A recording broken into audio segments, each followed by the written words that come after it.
A paz do Senhor a todos. Estamos aqui para o nosso terceiro vídeo da série Ser Cristão. Eu falei que eu ia gravar um vídeo toda segunda e toda sexta. Então hoje nós estamos aqui para o nosso terceiro vídeo.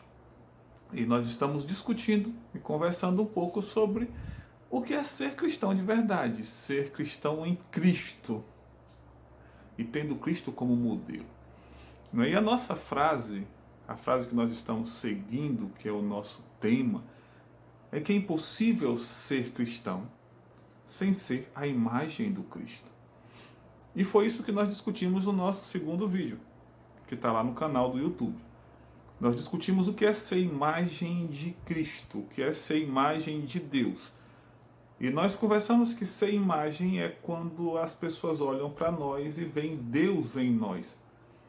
Elas olham e nós nos parecemos com Deus. E nós, ao olhar para nós, essa imagem que somos remete a Deus. Isso que é ser imagem. A imagem não tem um fim em si mesma. A imagem serve para aquele para qual ela corresponde. No nosso caso, Deus.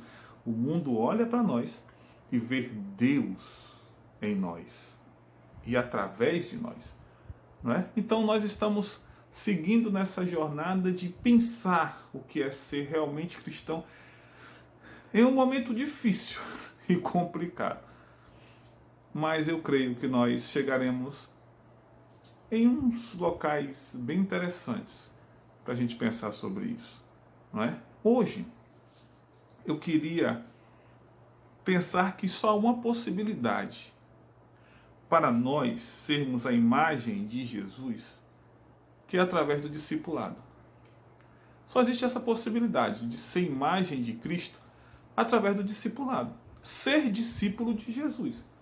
Porque nem todos os que andam com Jesus são discípulos de Jesus. Por isso que às vezes o mundo olha e não identifica a imagem do Cristo em nós. Porque nós, como discípulos, nós precisamos ser parecidos com o nosso Mestre. E às vezes não somos. Até andamos com Ele, mas não somos. E aí eu queria usar um texto bem interessante, que é a parábola do semeador, que está lá em Mateus 13, de 1 a 23. E nesta parábola, eu quero pensar um pouco sobre ser discípulo de Jesus. O que é ser discípulo de Jesus segundo essa parábola? Segundo o texto, a história e a parábola que Jesus conta neste texto. E uma das coisas que eu quero começar pensando é a parte, para mim, central deste momento que nós estamos aqui, que é o versículo 9 do capítulo 13. Nós vamos estudar do 1 até o 23. Mas o 9, para mim, ele é central, porque ele fala uma coisa interessante. Aquele que tem ouvidos para ouvir, ouça. Jesus, ele está nos ensinando, ele está ensinando aquele povo, e uma das coisas que ele faz é que aquele que tem ouvidos para ouvir, ouça. Então, caminhar com Jesus parte do que eu estou ouvindo e como estou ouvindo. E ele diz, aquele que tem ouvidos, porque muitos não têm ouvidos. Têm ouvidos, mas não têm ouvido o que Jesus tem dito, o que Jesus tem falado, o que ele tem ministrado. Ou alguns ouvem e fazem o que querem. E é isso que Jesus vai ensinar com a parábola. Aí, dentro desse texto, partindo do princípio de ouvir, aquele que tem, porque quem não tem não quer ouvir, não precisa ouvir, nós vamos pensar que o texto se divide em duas partes para dois grupos. E presta atenção nisso, são duas partes para dois grupos. A primeira parte é que, na primeira parte do texto, Jesus fala sobre a parábola do semeador. Na segunda parte do texto, ele vai falar sobre a explicação da parábola do semeador. Ele começa falando, mas em outra parte ele explica a parábola. E aí, no mesmo texto, são dois grupos distintos um do outro. Primeiro grupo, a multidão. Segundo grupo, os discípulos. Então, nesse texto do 1 ao 23, nós temos duas partes que é Jesus fala a parábola e ele explica a parábola. Dois grupos, multidão e discípulos. Aí, por que eu separei a questão da multidão e dos discípulos? Porque Jesus conta a parábola para todos. Quando Jesus para ensinar, estão discípulos e multidão, todos juntos. Só que Jesus fala, aquele que tem ouvidos para ouvir, ouça. Está entendendo? Espero que sim. Se não, coloca sua dúvida no comentário, que a gente conversa sobre isso. Mas Jesus fala para todo mundo. Só que aí, a multidão, e é interessante a gente pensar isso porque, como eu já disse, muitas vezes nós afirmamos o tempo todo que nós somos discípulos de Jesus, porque andamos com Jesus, porque carregamos a Bíblia, porque estamos orando, porque estamos na igreja, nós somos discípulos. A multidão andava com Jesus, a multidão via os milagres de Jesus, a multidão corria atrás de Jesus, mas não era discípulo. Existe uma diferença entre multidão e discípulo. A primeira coisa que eu fico pensando quando eu leio esse texto é que Jesus conta a parábola para todo mundo e a multidão está ali, porque a Bíblia diz que ele está ali com a multidão e ele entra no barco e começa a contar parábolas para a multidão. Só que se você ler o texto, você vai perceber que Jesus não explica a parábola à multidão. Ele conta a parábola e cessa a conversa com a multidão. Isso é muito interessante a gente pensar. Porque Jesus não explica a parábola à multidão. É interessante porque o que pesa para mim quando Jesus não explica a parábola à multidão é a justificativa que Jesus dá para não explicar a parábola à multidão. Isso tem um peso muito grande quando a gente para pensar sobre multidão e discípulo. Jesus não explica a parábola à multidão. E ele vai dizer o porquê. Ouça bem, está no versículo 13 ao 15 do capítulo 13. Por essa razão, eu lhe falo por parábolas. Porque vendo, eles não veem. E ouvindo, não ouvem nem entendem. Neles se cumprem as profecias de Isaías. Ainda que estejam sempre ouvindo, vocês nunca entenderão. E ainda que estejam sempre vendo, jamais perceberão. Estão percebendo isso? Às vezes, quando a gente lê esse texto, a gente acha que Jesus ele não explica porque ele não quer que o povo veja e não quer que o povo entenda. Mas Jesus ele não explica por quê? Porque o coração, diz o versículo 15, pois o coração deste povo se tornou insensível e de má vontade ouviram com seus ouvidos e fecharam seus olhos. Se assim não fosse, queridos, isso aqui é tremendo. Se assim não fosse, ou se não fosse assim, se eles não tivessem tão insensíveis e eles não tivessem com má vontade, poderia ver com os olhos, ouvir com os ouvidos, entender com o coração e converter-se e eu os curaria. Por que Jesus não explica a parábola à multidão? Porque a multidão não queria ouvir explicação. Multidão não quer ouvir as verdades da palavra de Deus. A multidão opta por interpretar a Bíblia como eles querem para geralmente justificar ou legitimar a sua situação. Elas não querem o encontro com Jesus. A multidão quer os milagres, os movimentos e os sinais de Jesus. Essa é uma das diferenças básicas e que tem peso. Esse povo não quer a palavra. Eles não querem entender a palavra.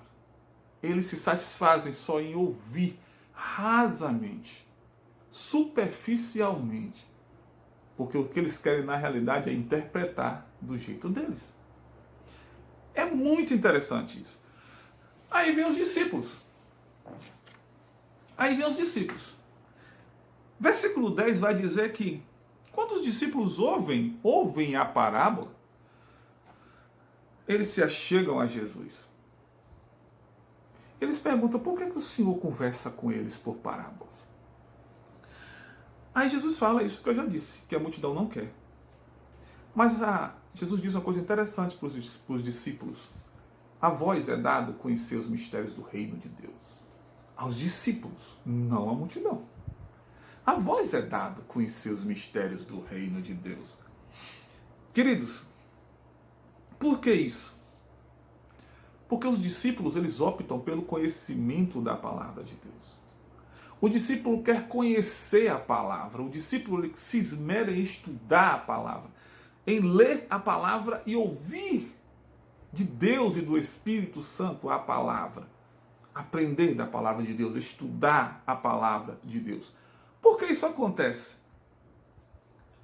Porque nós precisamos das verdades de Deus nas nossas vidas para que nós possamos assumir uma postura e tomar uma decisão. Eu não posso tomar uma decisão, assumir uma postura como cristão de verdade, se eu não compreendo o que a palavra de Deus tem para me dizer.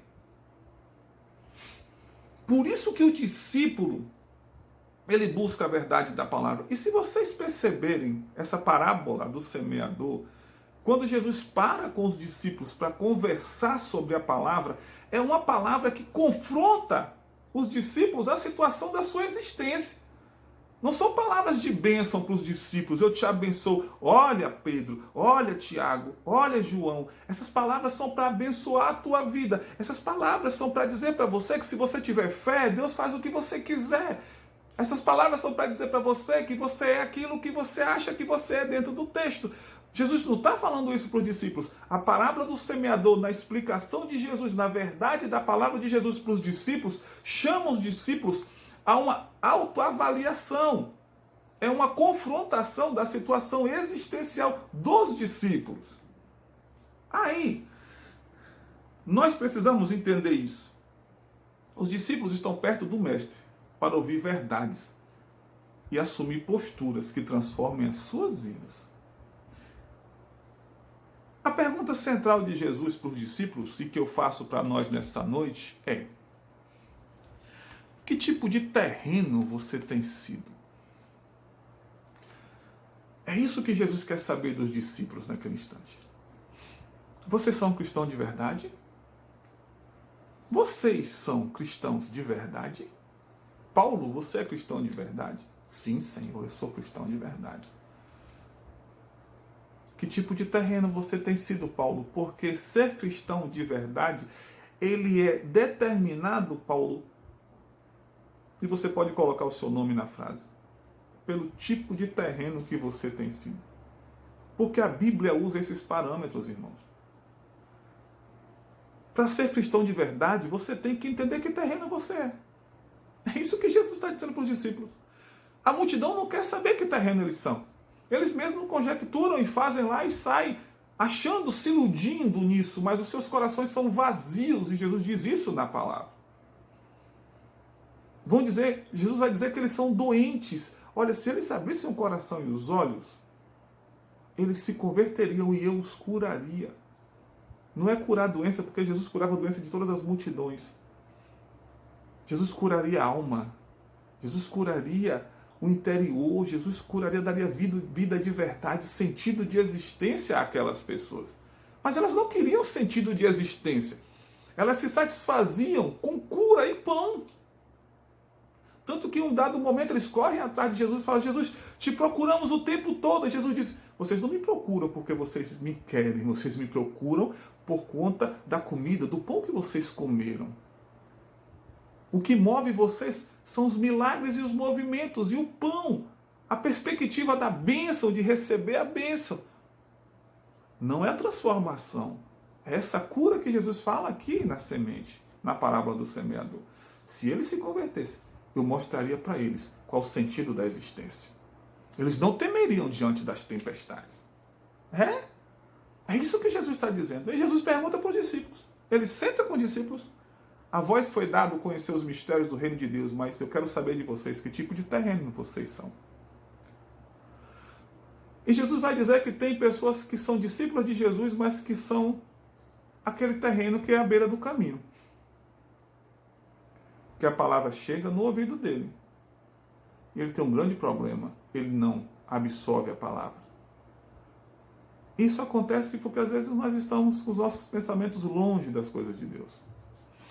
E quando a gente ouve a palavra de Deus, a gente não dá muita importância porque a gente não sabe da importância que ela tem para nós. Nós gostamos mais de entretenimentos, nós gostamos mais de outras coisas.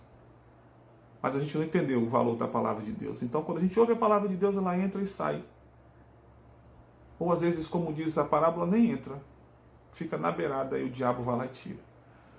Você é esse terreno que não dá a menor importância para a palavra de Deus, apesar de se dizer discípulo? É isso que Jesus quer saber. O segundo terreno é o terreno pedregoso, é aquele terreno que é mais complicado, é mais duro. E Jesus pergunta a você, esse terreno cheio de pedra, que a semente bate, mas você sabe tudo da palavra, você sabe tudo, tem versículos e mais versículos decorados, mas é só na mente, não tem raiz. Essa palavra que você tem na mente nunca desceu para o seu coração, nunca mexeu na sua vida, nunca transformou a sua vida. Você nunca usufruiu. Você é aquele irmão que está na igreja que é o primeiro a citar os versículos, sabe de todos os versículos. E outra coisa, sabe o endereço dos versículos, que é a coisa mais complicada. Como diz Mateus 10:35, como diz João 3:16, como diz, você sabe todos os endereços e todos os versículos. Mas você é apenas um discípulo intelectual. A palavra nunca criou raiz em você. E muitos discípulos têm confundido saber a palavra com viver a palavra. Jesus pergunta: que terreno você é? O terceiro terreno, espinho. Esse é o que mais nós vemos hoje em dia. Porque ele nos dá a sensação de santidade. Porque o texto diz que a palavra cresce. Você tem convicções dentro da palavra. Você tem certezas dentro da palavra. Mas o texto vai dizer, Jesus explicando para os discípulos, que esse terreno cheio de espinho é aquele que crescem os dois, mas a Bíblia vai dizer claramente a preocupação com as coisas do mundo, a preocupação com a riqueza, com o bem-estar pessoal, em angariar coisas, em ter coisas, em fazer coisas, em crescer patrimônios, em viver, em sair, em passear, em viver uma vida de entretenimento. A preocupação com os cuidados do mundo sufocam a semente, a planta, e torna ela infrutífera, não mata. A semente germinou, ela não morre, ela só não dá frutos. Tem discípulos que são fervorosíssimos, mas não dão frutos. Na igreja é um estrondo, na igreja é uma bênção, mas não dão frutos. Porque estão preocupados com as seguranças e com as riquezas deste mundo. E o que caiu em boa terra? Deus pergunta a você, esse terreno que caiu em boa terra, que a semente cai em boa terra e brota. E você é transformado. E as pessoas reconhecem Jesus na sua vida. E você dá frutos. Não precisa você falar. A sua vida fala. O Espírito Santo, ele irradia, ele reflete através de você. Irmãos, é isso que a igreja precisa, de pessoas que não precisem falar que são crentes. Pessoas que não precisam falar que são cristãos. As pessoas percebem pelo seu agir, percebem pelo seu caminhar, percebem a ação de Deus em você e através de você, sem que você abra a sua boca. Se você for esse terreno bom, você vai dar frutos a 30, a 60 e a 100. E você vai aprender, como nós lemos no vídeo 2, que você não precisa ficar gritando nas praças, gritando, se levantando, tocando trombeta quando dá oferta. Você não precisa ficar entristecendo o seu rosto para as pessoas pensarem que você é crente, que você é santo. Medir santidades. Se você é um terreno bom, as pessoas perceberão sem que você fale que você é imagem de Deus. Aí, eu quero deixar para a gente concluir que ser cristão de verdade é assumir uma vida de discípulo de Jesus, ser igual a Jesus. Que Deus possa abençoar a tua vida. Pense nisso que nós colocamos aqui. E que o Espírito Santo testifique no teu coração e possa edificar a sua vida. Deus te abençoe, querido.